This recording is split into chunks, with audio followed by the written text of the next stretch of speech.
Welcome to the Gottesdienst crowd, where we foster confessional integrity, liturgical preservation, and preaching that doesn't stink. We believe that the historic liturgy of the divine service is more than mere cobwebs of antiquity, but it is a true treasure of the Church to be dusted off and brought down from her attic to be enjoyed. So let's get dusting. Welcome back to the Gottesdienst crowd. This is Jason Braaten, your host. Today we have with us Adam Francisco. He is, what are you, the provost, the dean? I'm an assistant provost of mission and identity, institutional mission and Lutheran identity. So, all right, the assistant provost of institutional mission I'm and a identity. Professor, yeah, and professor of history. Oh, okay, good. Well, we got that sorted out. Usually, I do that before we start recording, but for whatever reason, I forgot to ask you. It's a wonky title. It's all right.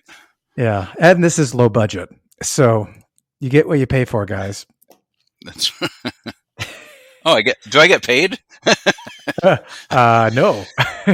but guess what? Neither do I. So. Story of our lives, probably. Yeah. So what I want to talk with you today about is kind of the institutional detritus among so many church institutions, namely that they start off so good with such a great focus in their mission, and they carry that out. But as time goes on, like a ship in the sea, you pick up all of these barnacles, and it begins to look like the rest of the world, and that it cares about the things the world cares about, and that basically the mission becomes adrift, and almost instead of having a single-minded zeal about a particular mission, there's a lot of different missions going on, and it becomes just watered down completely. So I want to talk to you about that, and that's what it appears like. You're on the inside. Is this what it's like? And secondly, what can be done to counteract that? So maybe just describe what life is like on the inside of a church institution. Well, I got to be a little careful here because I am new at my current post, but I've been in the Concordia system for 17, 18 years now, full time. Mm-hmm. So I'll speak kind of just my broad experience at, I was at Bronxville for a while. That's now closed, and Irvine for a long time, and now River Forest. From the inside, when I first got into higher ed, and I mean, you can't see me because we're not on Zoom or anything, but I'm using air quotes with my fingers. When I got inside Christian higher ed, I was excited. I just finished a PhD, and I mean, I went to get the PhD so I could work in higher ed, and I had a couple different options, and I chose. I don't know if I'm not, you probably remember, or maybe by reputation, I'm not the most pious person. But I mean, I try, but my piety got the best of me, and I chose the Concordia University system, and I was excited chose a Concordia. I was excited to work at an institution of the church in which I grew up. And I'll be frank, when I got to Concordia Bronxville, right, moving from the UK, we went to St. Louis for, I don't know, a couple weeks maybe, and then moved out to Bronxville. Moved in, and my first faculty meeting was shortly thereafter. It was probably a month or 2 weeks or so before the semester started, and my jaw didn't drop, but I kind of made up my mind there that I was going to, get out of there as soon as possible because the conversation was so depressing. It wasn't so much. I mean, the loss of its theological or ecclesiastical mission wasn't. I didn't notice that at first. I mean, that wasn't a conversation. I was just amazed at the loss of any sense of the place being an institution of higher education. I remember distinctly a conversation about, they were doing something with the library, and so the library is closed down. So they moved all the books to some storage area, an organized storage area, and students were going to have to, call ahead, kind of like you did you do at big research libraries, call ahead or I guess you could fill out an online request at that point and have the book brought to you and so on. But there was a debate that emerged over, well, if the library is closed, where will students study? And the administration's response was, probably isn't verbatim, but it's pretty close from what I recall, is, oh, well, our students don't study anyway, so what's the big deal? And I was like, oh, okay. And then, over the semesters wore on. I was there for just 2 years, but chapel, where you had I guess I can talk about this since the place is closed, but you had a Muslim leading chapel, just things like this. And I was a history prof, so I wasn't in the theology department. I don't know what those guys talked about, but I was amazed that it wasn't such a big deal to others, that chapel was not definitively Christian, and that, let alone Lutheran. Well, yeah, I mean, that wasn't even on the radar. And then I was kind of amazed at how the theology just wasn't in the air there. I mean, I could obviously the theology professors, you could walk over to their offices and get an earful, but that it wasn't part of the overall institution's conversation, and that was surprising to me, because my undergrad was I did that at Concordia Irvine in the I guess it was the late 90s, and I was a student, but I was an older student. I did a stint in the Navy and I worked as I guess I was called a teaching, or what was I called? I was an assistant to the theology professors. So I got I was in that sort of context, but even amidst students, regardless of major, whether they're a business major or whatever, the conversation on campus was oftentimes about theology, or at least worldview, epistemology. You know, it was those conversations you just sort of think that take place at a liberal arts college. And I was about 5 years after my undergrad degree, having gone to a secular university in the UK, Oxford. I just sort of thought that was the way Concordias were, and I was just amazed that that at least that one was not. Yeah. And you're going to have to judge whether to edit this out, but I remember being at a Christmas party, my first semester, or the end of my first semester there at Bronxville, and the president came up to me and we were talking. I probably had 2 martinis at this point, so I was speaking freely. And I remember him saying, "Hey, I heard a lot of good things from the students about you. I'm pretty surprised, though, that we hired you." And I think he was saying that in jest. But I said, "What do you mean?" He goes, "Well, usually we sniff out the conservatives during the interview process." And I was really, that sort of rattled me a bit. I mean, not like emotionally. I'm not much of an emotional person, but I said, "Wow, this is really different than what I thought it would be." And so, yeah, that was one place. Now, I taught at Fort Wayne for 3 years as a visiting prof, mostly in the PhD program. Obviously, that doesn't have any issues with mission drift. Well, I don't know if it's obvious, but I think it would be obvious.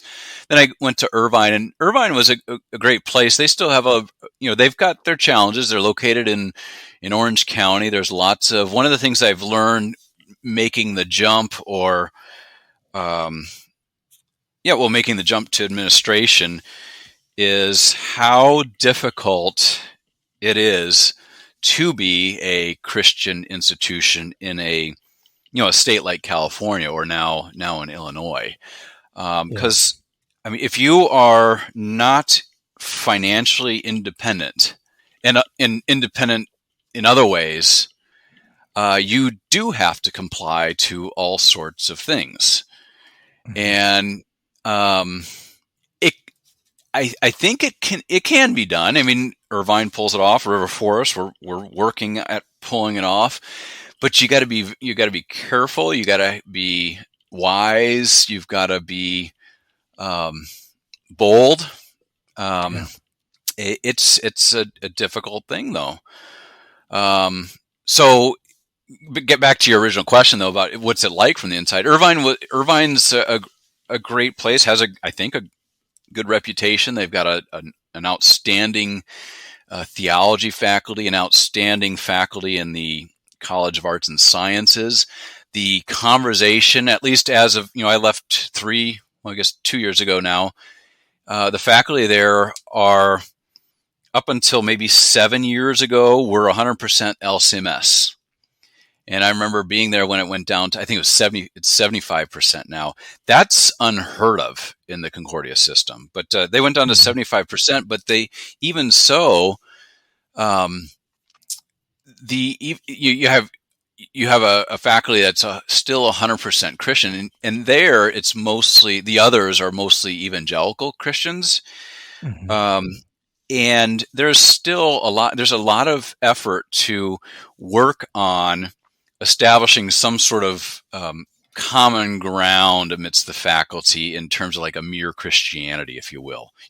They all work from generally speaking, a common worldview. Now, there's probably outliers. I don't know. It's been a while, but they're working towards a common end, and there's respect. They have, like what we're doing at River Forest now. I haven't talked about River Forest yet, but there's a concerted effort to develop faculty, not just academically and in terms of their research, but also in terms of their vocation, their place, their station in the faculty of these Lutheran universities, so that they're at the very least aware of what the institution is about. And Irvine's been doing that for some time. I was there in the early days when they implemented I don't know what they call it now, but it was a course that faculty and now I think staff do, that introduces and in a compelling way the Lutheran view of things. And River Forest, we're doing that as well. In our own way, we have a different context. Our faculty, we have I think the percentage of LCMS faculty is much smaller than Irvine, as is every other Concordia probably. But our other Christians are mostly Roman Catholic, so we work from a different starting point. And Roman Catholic of the more like progressivist sort, probably big fans of Pope Francis and so on. So you have to start from there, and we're working on that. So it seems to me that most institutions of higher education, and not just Christian, but most higher education institutions have made a switch from you come here and we will make you into new people. So that was how it used to be. And now it is the institution itself needs to reflect the people that are coming in. Is that something that you see and a big push in terms of the higher education no longer sees itself as a ground for molding worldview, but just supporting the worldview that it already has? Does that make sense? It makes perfect sense, and I mean, I'm not talking about particulars here, but that's generally what I see across all of higher ed, Christian higher ed included. Interestingly, you mentioned this term worldview. I was driving maybe eastward towards, I think I was going to Midway Airport about a month ago, and there are these big billboards from University of Illinois at Chicago, home of Bill Ayers and company. Yeah. And it had the the term worldview on the billboard, but the I was missing in it. And the message was something like, we'll help you put the I in worldview. So it's interesting. A secular institution is now sort of embracing the role of what Christian universities used to do. Good gosh, I have no idea what that worldview looks like there, but I can only imagine. So, but across the board in Christian higher ed, it is no secret. I think everybody knows it. We talk oftentimes about, especially here in Illinois and some other comparable states, about the demographic cliff that we're facing. That is, 18 years ago or so, the amount of children a married couple would have started to drop pretty remarkably. So there's fewer potential students to go to institutions of higher education, and add to that, more 18 or late teenagers are opting not to go to an institution of higher ed. So everybody's scrambling just to get students. And the way to get students is not to pose a challenge, or suggest in any way that you might be heard something, or you might hear something that is going to change your mind about things. I mean, everybody's comfortable in their echo chambers, right? So that seems to be the way, at least probably the experts are saying, you attract students. Now, that doesn't mean an institution like where I currently work is actually doing that. It just means in terms of the marketing, in terms of getting students in, it's a different game now. You advertising yourself as a boldly, staunchly Christian university, let alone a confessionally Lutheran university, is not. I mean, I hate to be the pessimist here, though. I bet I think you're probably more optimistic than I am on things, but which doesn't take a whole lot. But there's not a market for that, to use business terms. And I mean, that's a reality. I mean, the market is a reality. It's easy to talk about a university in the abstract, but the thing I've learned in just a few years of higher administration is, we live in a very different world with very, very different expectations for higher education. And if you want to stay open, to put it, in bottom line terms, you don't have to make compromises necessarily, but you do need to be much more, need to have a lot more wisdom in how you're approaching things, even like attracting students. You have to be very cautious or very careful. Yeah. So are you finding that? And this was always my hope. For probably a year and a half, I was in the admissions department at the Fort Wayne Seminary, and then after that, I was in advancement. But the pitch that I always kind of wanted to give to incoming students is kind of like what you see in the Marines or even the kind of Navy SEAL type. We're the best of the best. We're the elite. If you can't hack it, that's your problem. And that's called that's elitism and smells of meritocracy, and that would be white supremacy. I kid you not. I mean, I'm not suggesting that I think it's that way, but that's the way it's viewed now. I mean, it's not uncommon for me to hear folks mock a merit-based or a meritocratic approach to things. Yeah. I said to some colleagues the other day, I mean, every day I'm just increasingly aware of how much of a dinosaur I am. And I'm not even 50 yet. So is it really difficult to engage in discussion and getting students to actually do the work that is required to even begin to engage in those discussions? It seems like I remember, so I was a philosophy minor, and I remember having to do just a ton of background reading just to be able to engage in discussion of what C.S. Lewis was talking about for a C.S. Lewis class, or to just wrap my head around, what this philosopher was saying, because he's already commenting on Plato or Socrates or something like that. And so I need to know what they had to say. Is it becoming increasingly difficult just to get them to do the work? Yeah, that's universal.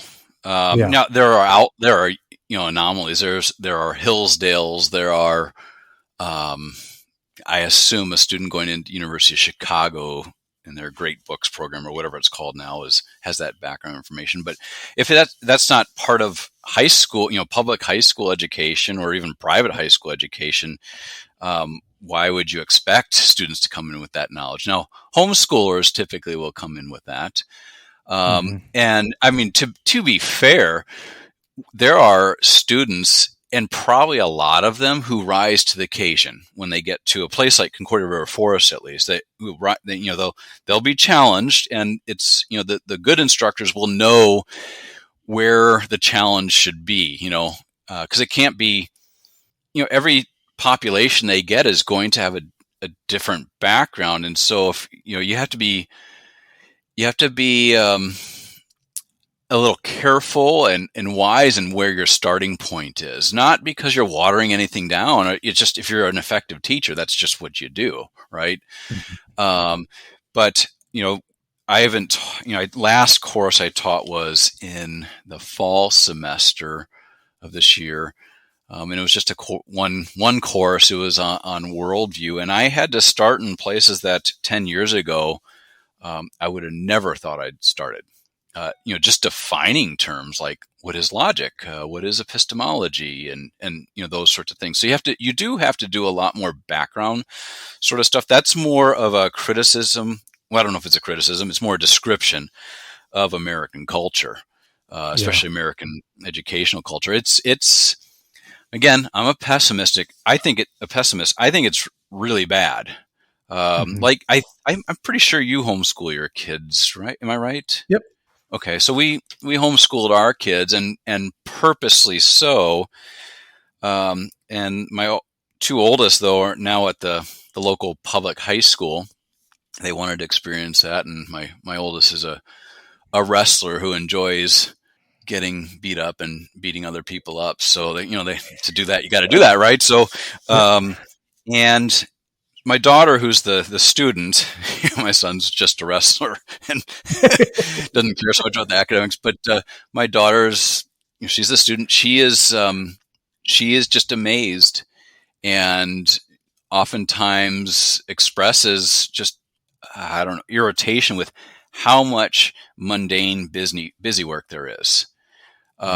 Stuff that she's been doing for years with her mom mostly, but sometimes me, just depending on the subject and so on, is she's now having to fill out, do fill in the blank type of things about stuff she's known for a long time. And that's at a public high school that has a very good reputation for being pretty academically rigorous. So American culture has changed, our educational culture has changed, I would say, quite radically in the last decade, maybe more. So that at universities you're having to start even more basic shouldn't be a criticism of universities. It's more of a description of what you do because of our pretty lowbrow culture. Yeah, I heard one commentator once say there are only two things wrong with U.S. governmental education: everything that they don't teach and everything that they do. Yeah.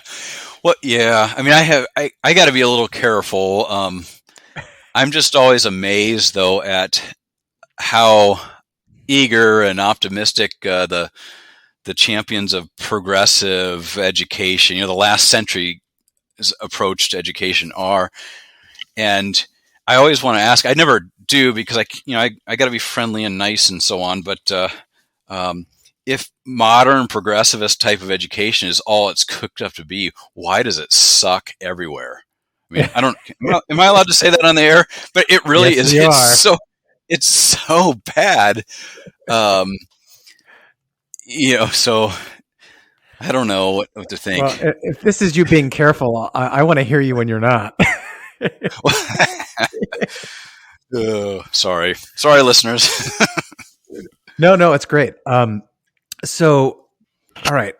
So, is it possible to reclaim these institutions? I mean, obviously, you must think so to a certain extent. Otherwise, you wouldn't be investing a vast amount of your life doing so. But in answering that question, what I'd like you to kind of do is maybe help for the clergy, the pastors in the pulpits, help them to see what the major problems are and how they can even begin to address them from the pulpit, just in terms of maybe finances, but also what they're not what these students aren't getting and what they need to hear. Yeah. Oh, that's a lot of questions. Or those are a lot. Yeah. I'm not. My grammar's not so hot anymore. I've been living in Chicago for 2 years, so my grammar's slipped. But are they redeemable? I mean, like you said, obviously, I think they are. I mean, I moved from a town in a house that was 3 miles from the Pacific Ocean, and you probably know this or recall this. I love the ocean, so moving to a place that doesn't have a beach, and I know there's probably some people thinking, well, Lake Michigan, those aren't beaches. Yeah. I do think so. It takes, like at River Forest, we have our leadership, Dr. Dawn and Dr. Eric Ankerberg as the university provost. They are very bold, courageous men to do what they are trying to do, and they have a great board behind them that's backing them up in every step of the way. I think one thing that's important for people on the outside looking in is setting expectations, in that changing an institution that has been going down a certain path for so long is something that cannot be done, certainly not overnight, and it won't even be accomplished over the course of a couple years. These are long-term projects, and there will be changes that take place for the good that you probably won't even be able to notice, especially if you're not within the institution. So I think in terms of like pastors and looking at all this, I mean, I don't want to be guilty of special pleading or anything, but patience, please.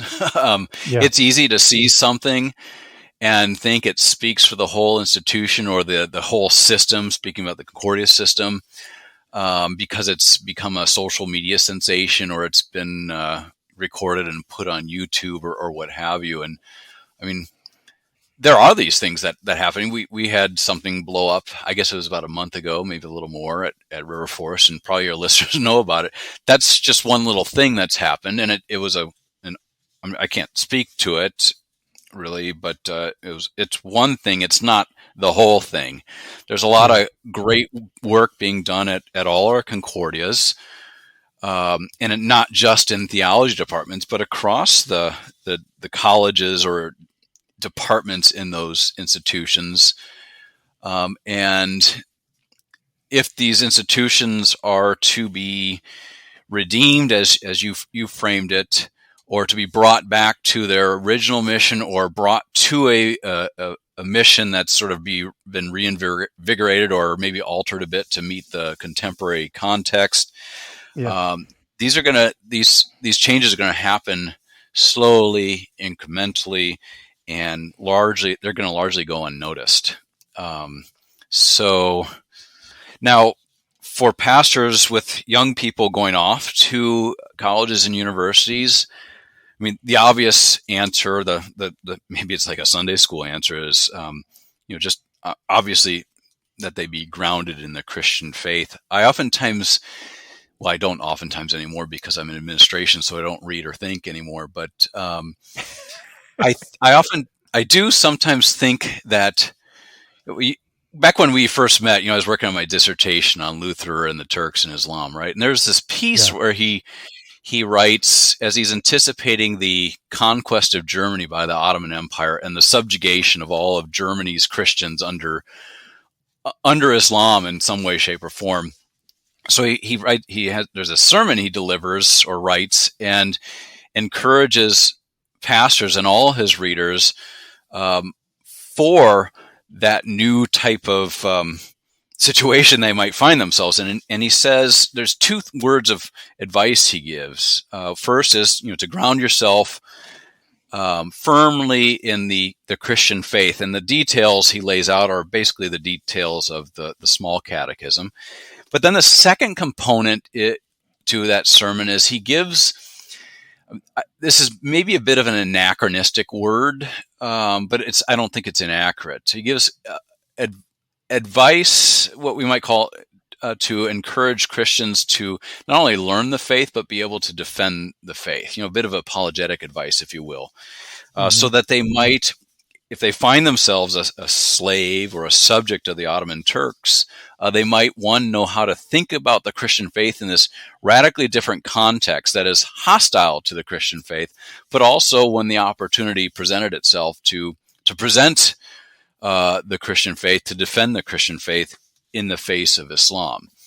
And in a way, our all institutions of higher ed, including Christian institutions, exist in a culture that is not just secular, but is largely operated by an ideology we might call secularism, that seeks to, in many ways, if I can use strong words or strong terms, indoctrinate students into a kind of secular outlook. And it might be like a critical theory outlook. It might be materialism. It takes many different forms. So I'm this probably won't surprise you, but I believe that young people need to not only know their faith and what they believe, but they also need to know why they believe it. I think it's easy to turn this into kind of an alarmist rhetoric, but I don't know that it's too far off the mark that when students go off to college or university, they will be faced, whether it's in the dorm room or in the classroom, with all sorts of intellectual and other sorts of challenges to their faith. And if they've not been trained or prepared to think about that, I think they're sitting ducks. Okay. So really, it seems what you are advocating for is that from the pulpit, in the catechism class, in Sunday school, that kids aren't just being taught like the stories or even how that relates to Jesus, but also pointing out how this is different than what you're going to hear in your biology class at school, and why this is different, and why we think this way, and what reasons outside of even the Word of God bear witness to what we read in the Word of God. Am I getting? That's said much better than I said it.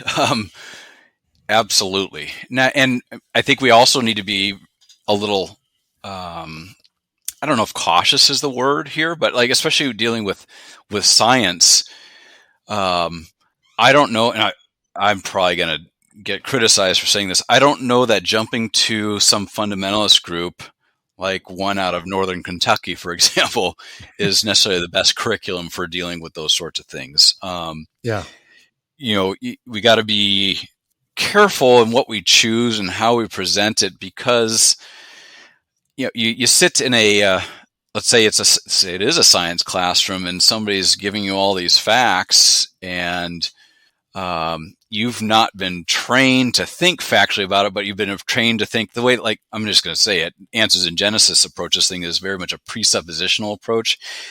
And where, Ken Ham didn't say it exactly this way, but in his long ago, the debate he had with Bill Nye, the so-called science guy, was it seems like he didn't really care so much about a conversation about facts, but he wanted to talk presuppositions and assumptions. And that's all fine and well if you're doing philosophy, but if facts are staring you in the face and they're overwhelmingly overthrowing your paradigm, you know, and if you're a young Christian, you've been taught, well, just remain in that with your assumptions, that's going to feel a little uncomfortable for them. So I think, you know, it's, as Augustine put it, we ought not speak about things we don't know much about. So if you're going to do stuff with science, especially, I think we got to be make sure we know what we're talking about. And I'm not. That's not I'm not speaking to necessarily Missouri Synod clergy here, but you know, just jumping on some sort of answers in Genesis type of curriculum. I don't know. It's a lot of it's good, but some of it comes off as fundamentalist, and I don't know that will be all that helpful. Yeah. Well, it in some cases, I think that a curriculum like that, while oftentimes helpful, can come off as overconfident instead of recognizing that that we don't have all the answers, particularly when you're talking to someone that doesn't recognize special revelation. Yeah. We need to. In our world, the Lutheran world, I think this is happening already.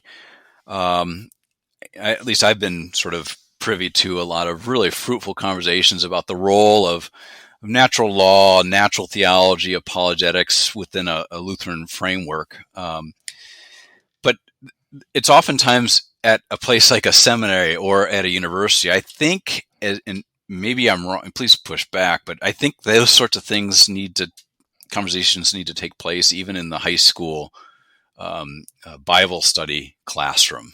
Yeah. It's not part and parcel of our normal sort of approach to things, but I mean, good heavens, the world has changed radically. It's always changing, right? But it's a very different world. The starting point is very different. And I mean, and even then, like I think of natural law today, I mean, that's not even a starting point anymore because everybody rejects natural law. So it's like, so it might be, I mean, you said you minored in philosophy. I tend to think an intro to basic philosophical thinking, in introduction to logic and epistemology, it would not be unwise to introduce that even in something like a Bible study class. Mm-hmm. At least that's my thinking. Now, I'm not a parish pastor. I could never be one because I'm a misfit. But or as my wife once put it, I'd be terrible at it. That's me looking at it from the outside as a kind of academic. Yeah. So. And well, you know, the difficulty too, as a parish pastor, being one, is the catechetical pile that you see week in and week out is just tremendous. You know, on the one hand, it's kind of like I can't make up for everything, just one day a week. I can't cover it all, and so you're always going to have to make choices on what you go into and how far you go into it and what you discuss. It's just not, there are lots of things competing. And as you said, you have to make choices about that, and you need to be wise in those sorts of things. That doesn't mean you shouldn't push hard or try to expand. It can be very difficult, and you've got to find a way to bring these things in as you can. Do you think, I mean, from what you can tell, and I have heard this from some of the intelligent design folks out of Seattle, that they expect Darwinism to fall within their lifetime. Have you heard that discussion? Or I have.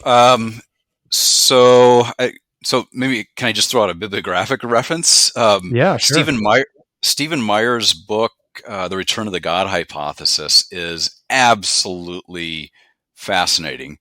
If you don't want to read, I don't know, it's like 400 pages long, but he's been interviewed on a number of podcasts too, where he kind of summarizes the book. And he suggests, I remember I think it was Uncommon Knowledge, Hoover Institution's podcast. The Peter Robinson asked Yep. Meyer, he says, "So what would you say to a person like Richard Dawkins? Has he just not been paying attention to where the science is?" Because Meyer's whole argument is there's, at least in that book, three major assumptions in modern science that require some sort of designer. So what would you say, Robinson asked Meyer, to a person like Dawkins in light of those things, like the Big Bang and the fossil record and the amount of the information-rich nature of genetic code? DNA, and Meyer says that's basically it. They've not been paying attention. They've ignored where science is currently at. Now, I can't remember the name of the book. I think it's something like The Comprehensive Guide to Science and Faith or something like that, out of, I think it's published by Holman or Tyndall Press or something like that. It's massive. It's got everybody like from Meyer and Dembski and all the intelligent designers writing for it. And there's an essay in there, if I recall correctly, on the question of when will this tired paradigm, this neo-Darwinian paradigm sort of be, when will we move past it? And they were pretty confident that they would see it in their lifetime. I think the most recent thing I heard or read said that there's still a lot of resistance to it. But I'm going to be optimistic on this. I mean, again, Meyer's book or interviews on the podcast makes it seem like a divine designer is just inescapable if you're looking at the facts. I mean, that probably doesn't surprise you. Didn't really surprise me, but that people at that level are talking that way is pretty remarkable. So, I mean, I'm a big fan of that, even though 20 years ago I wouldn't have been, because I thought, well, you can argue for God's existence all day long, whether it's philosophically or scientifically, but you're still, like Lewis says in Mere Christianity, you're still not really close to Christianity. But, it is, a theistic worldview is in a way kind of, if the death and resurrection of Jesus are to make sense, a theistic worldview makes it make more sense if that's in place already. Yeah. It seems as though, too, that the culture is kind of moving in that direction anyway without the Darwinists' permission. You have this kind of resurgence of spiritual but not religious, a recognition that there is something beyond. So we're already seeing it kind of in the culture anyway, but so long as they keep kind of asserting their position, it's almost like we're fighting on two fronts. And if we could just put that to bed and recognize that there's design, then we can actually talk about who is that designer. Yeah, and I kind of think that the claims, you're probably familiar with the secularization thesis. Sociologists would put it forward decades and decades ago, and it basically went, as science increases, belief decreases, religious belief decreases. Yeah. Well, there have been some historians of ideas or intellectual historians who have shown that actually, in the wake of the scientific revolution, while to be sure, institutional religion, things like Christianity, have declined, even some of the great famous scientists out there who are all about the evidence and all about and radical materialists and so on and so forth, they still held on to some sort of, if you will, spirituality, and they would still consult their astrologer or engage in seances, or they're part of some sort of occult network. So that whole narrative of the secular, that kind of positivist approach to Western intellectual history, is being challenged by some historians who are using primary records. It's just not the official published stuff. It's personal letters from famous scientists who talk about the universe in ways that makes you think that they might be monists about the universe, that the universe itself is kind of a divine being. So I don't think religion or spirituality or whatever you want to call it has actually declined. I think it's just changed quite a bit, and Yeah. we're seeing. I mean, I think we're seeing a flowering of that changing spirituality right now with as you call them, the spiritual but not religious crowd. Or it's it's your local barber who tells you how the universe spoke to him or her the other night, and you're like, huh, okay, that's kind of where we are now. Yeah. So, I mean, do you see within even the students or the faculty, do you see that kind of opportunity? Is there an excitement about kind of delving in and pushing the envelope of, we actually have the answers that you've been looking for, or is there still kind of a reticence to kind of to engage the culture in that way?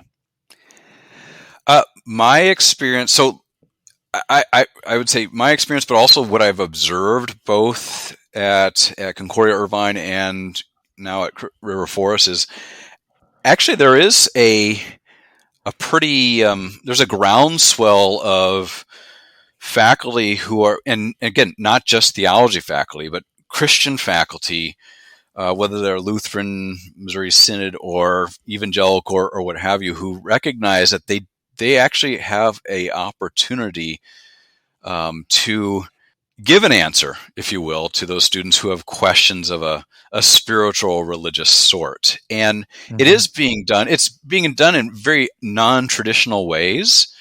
It's hallway conversations. The language is very different. It's not catechetical or doctrinal language oftentimes, but absolutely at River Forest, for example, the course I taught in the fall was a class filled with, and maybe there was about 20 students who come from any number of backgrounds. Not one of them, maybe one of them was Missouri Synod Lutheran, and that was the only like real classic traditional type of Christian in the class. The rest had some sort of hazy background with the church growing up, or were just sort of like these spiritual but not religious folk who.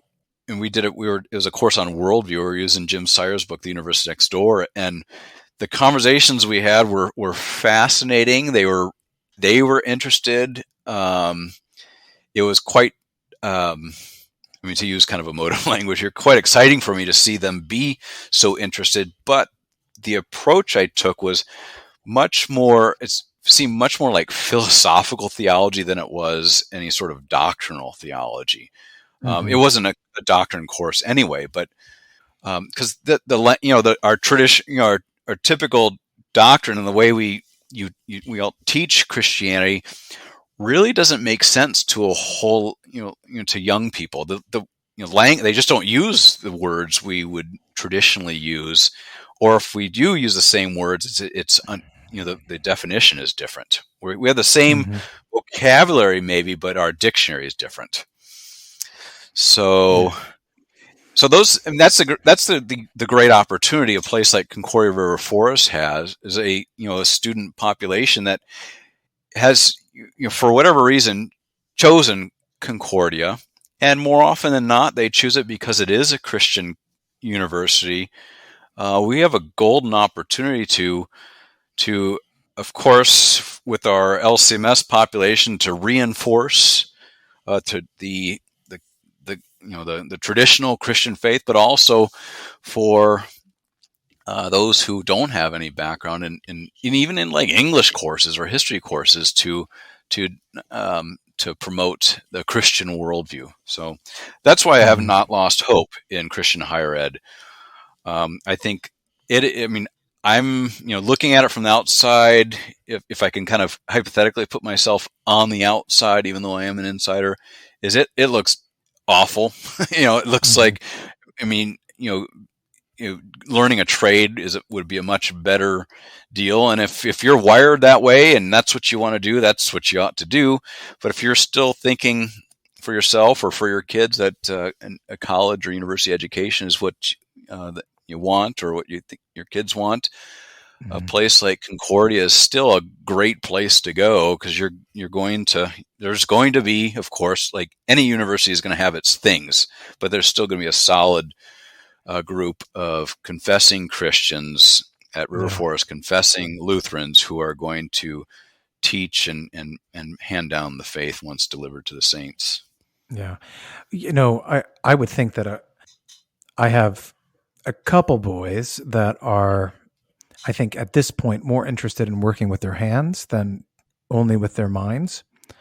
You know what I mean? They want to build things. They want to do something in that regard. So that doesn't mean that they won't go to school. But, for the person that goes into the trades, it would be great if we had some place, and maybe Concordia, River Forest, or Chicago now. It was River Forest when I went there. Yeah, I guess I've been calling it River Forest too, haven't I? Yeah. You think I'd know better, but sorry. It's all right. It'd be great to have like maybe a 2-year associate's degree that gave kind of Christian Lutheran worldview, philosophical. This is what you're going to face. We still need you to be thinking men and women, even though you're going to be an automotive mechanic, or you're going to be a plumber. You still have to raise a family, and you will need that mind to do so. So yeah, I love that, and I would be all in on something like that. You asked earlier, what should pastors be, telling their people about the Concordias or Christian higher ed or what have you. Another thing is, not only don't give up on them, but they certainly need your prayers. They also need students. I mean, enrollment across the board, across the nation, is down pretty much everywhere. And most institutions are tuition-driven institutions. It's going to be really interesting the next 5-10 years for higher ed, what happens with this demographic cliff, and people like your boys and my oldest son who are itching to get out there and make money, or to build things, or get in, be a professional right away, as opposed to waiting 4 years or what have you. And these sorts of programs take support, financial and otherwise, and it's that'd be awesome. That's all I can say to that, though. It's so. You mentioned that one of the things that you're finding and approaching is the fact that when the students come, they're operating from a different dictionary, kind of first act of the mind in logic. How do we define things? How do we wrap our heads around what we're actually seeing? What are the primary difficulties on that front that you see from Christian students and then non-Christians? Are they operating from the same dictionary? Do they have the same problem of actually defining terms and just seeing what we see with our mind, with our eyes, and being able to talk about that or label it to say, here is the limit of this particular thing that we see and we can agree upon? I mean, this is kind of a cop-out answer, but it's a mixed bag.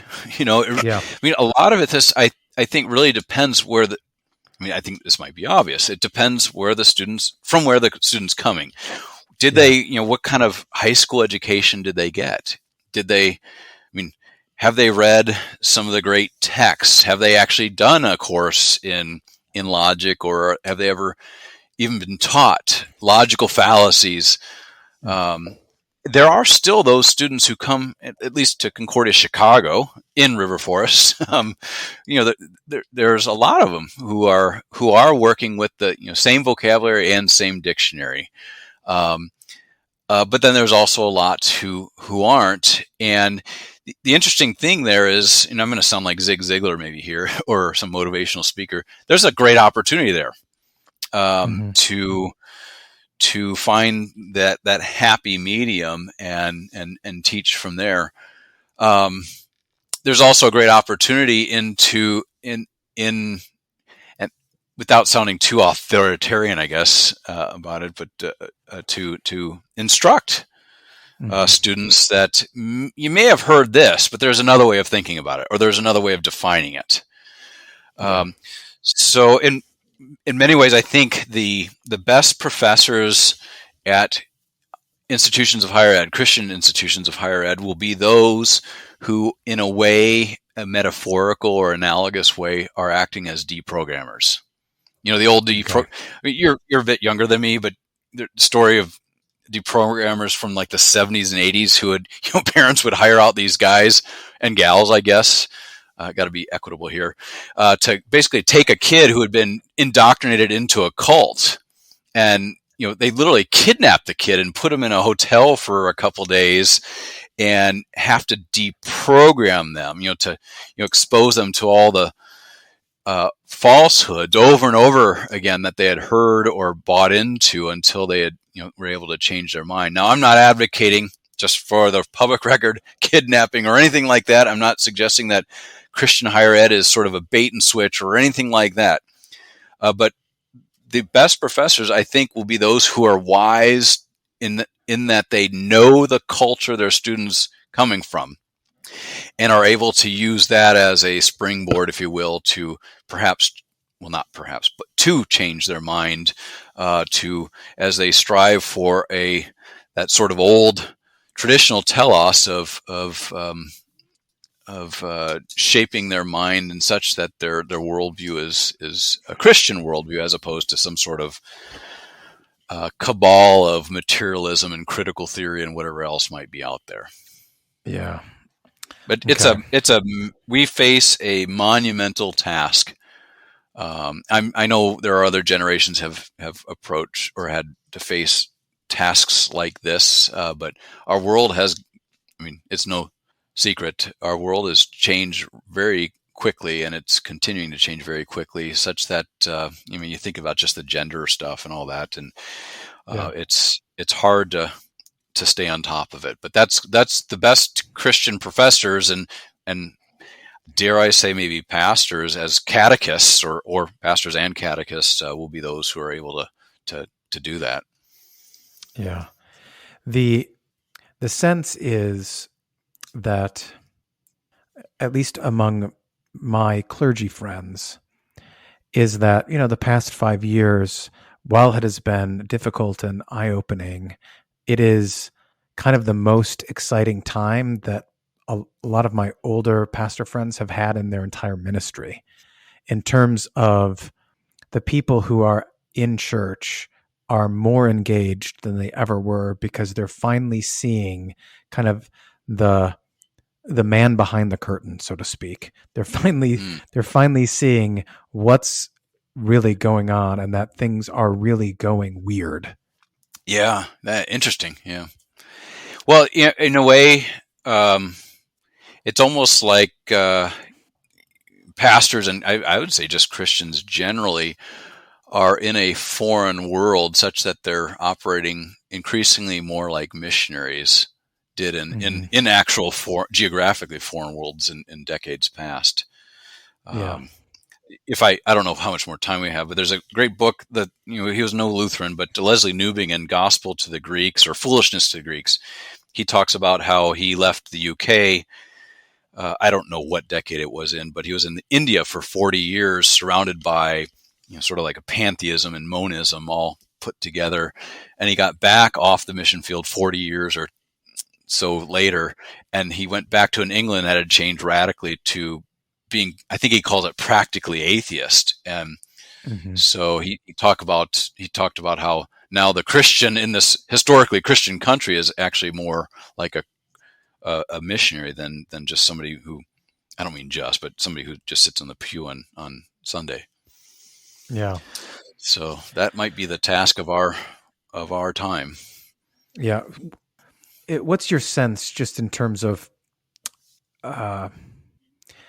encouragement, that it seems like we just need to, steel our minds to have some mental toughness and even some physical toughness for what's coming, to stand the test? I always find it remarkable when you read that list in 1st or 2nd Corinthians, where Paul says, I went through this, and I went through that, and I went through this. shipwrecked and flogged and stoned. And like after every time he gets back up and just does the same thing he did to get him in that position to begin with. What do you see as in terms of the kind of resolve that we're going to need going forward? Well, like you said, I think mental and perhaps even physical toughness will be essential. Do you remember long ago when we went up to, I sometimes call it Dearbornistan, but Dearborn, Michigan? Yeah, I do remember presentation. That.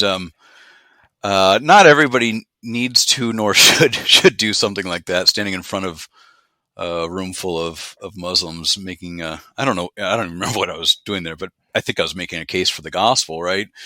And you were.